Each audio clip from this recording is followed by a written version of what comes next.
Welcome to May Vlogs. Hi guys! Welcome ulit sa vlog ko. And then, we're bound for Cagayan de Oro and Bukidnon. And nandito kami sa barge. Sumasakay kami at di pa yan nakaalis. At konti lang yung nentay namin at aalis na kami in few minutes. At nagkakatubong ako guys kasi nilalamig ako sa sasakyan, ang lamig. And then, dito na kami, nakalabas na kami sa barge at heading na kami doon. Nandito na kami sa road papuntang CDO, and a few hours andyan na kami sa CDO in 4 hours. So yan guys, andyan na kami nagbibiyahe.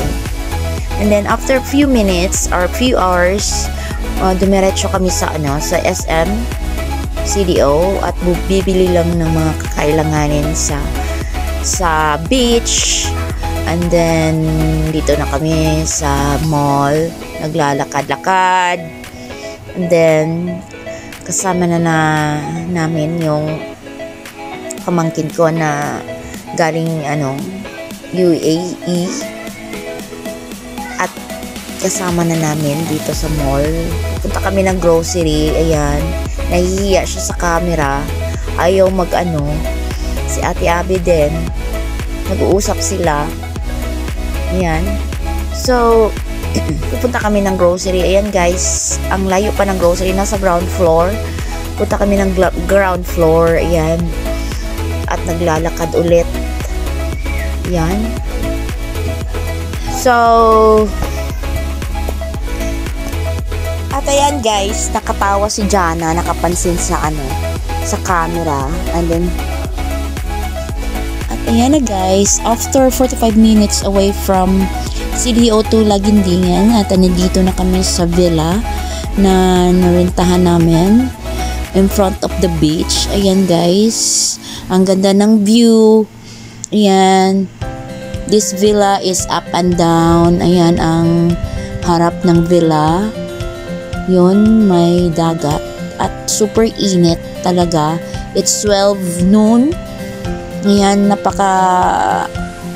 sakit ng araw. Kaya dyan muna ako sa pinto. Ayan guys, ang ganda talaga ng beach. Pero masyadong mainit. At yan sila At ito lang sa taas. Ayan, while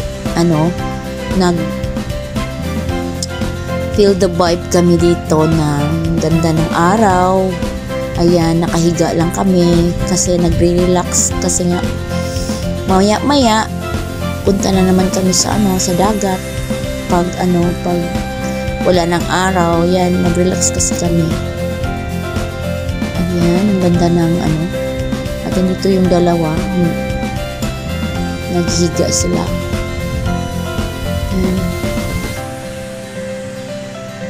At lumabas ako guys kasi pinifeel ko yung araw. It's 4:30 in the afternoon, but ang sakit ng araw talaga. At kumakain ako ng minatamis na saging at sa harap talaga ng araw.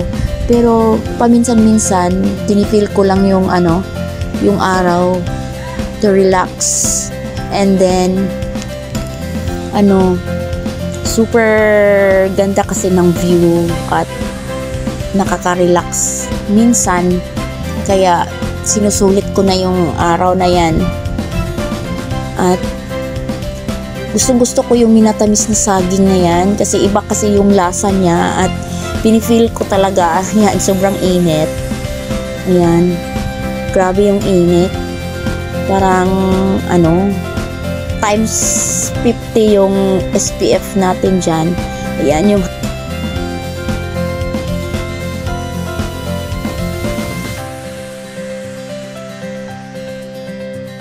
ayan guys, kahit mainit, ang ganda ng vibes, nakaka-relax, parang nakakaiwas ng stress at maganda yung tanawin.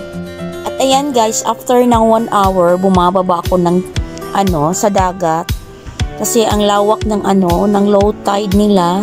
Ayan guys, Ayan, naglalakad-lakad lang kami dyan. At ini-enjoy yung yung vibe ng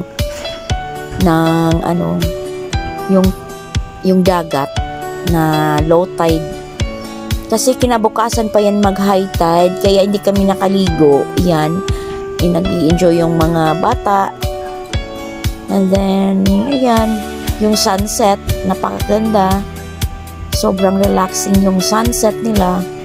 And then, ganyan, hanggang gabi, ayan, at nakaupo lang kami dyan sa may net na yan, at super low tide na yan, nag-relax lang after ng dinner namin, nag-usap-usap, ganon, tapos, ini-enjoy ng yun.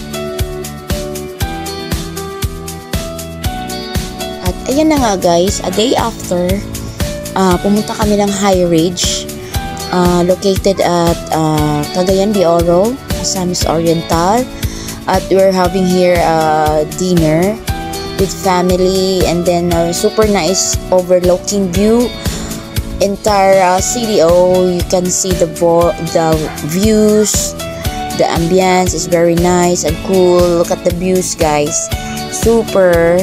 And it's 5:30 in the afternoon, and then look at the view. It's CDO, entire CDO, and then the kids seeing the telescope to see the para makikita yung buong view ng Cagayan de Oro. Ayan. And then the night time, look at the view guys. Ang ganda ng ang ganda talaga ng tingnan. At super lamig dito kasi nasa ibabaw kami, nasa paakyat yung restaurant.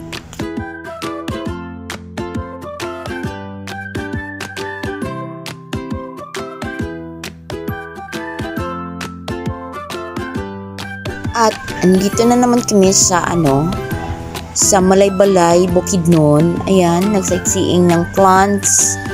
Ang ganda ng mga plants dito, yung kakaiba ng mga plants, at binibenta nila dito sa sa may park.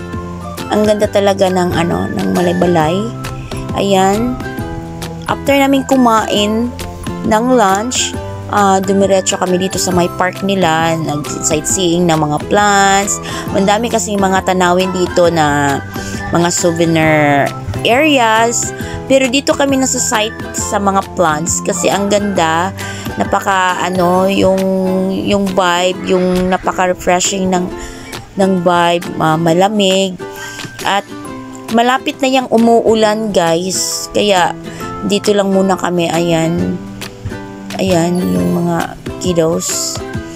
Ayan. At ayan guys, umuulan na yan.